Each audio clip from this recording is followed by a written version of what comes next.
No me miréis.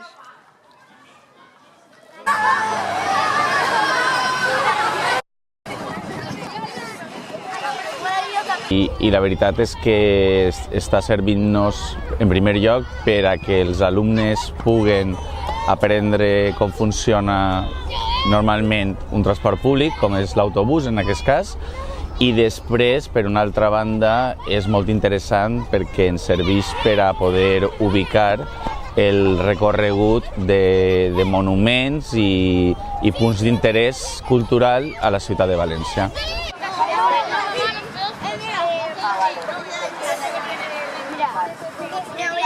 Algunos modelos, no todos. Y que practiquemos, ¿vale? Que experimentemos nosotros lo que la ciencia. A la derecha,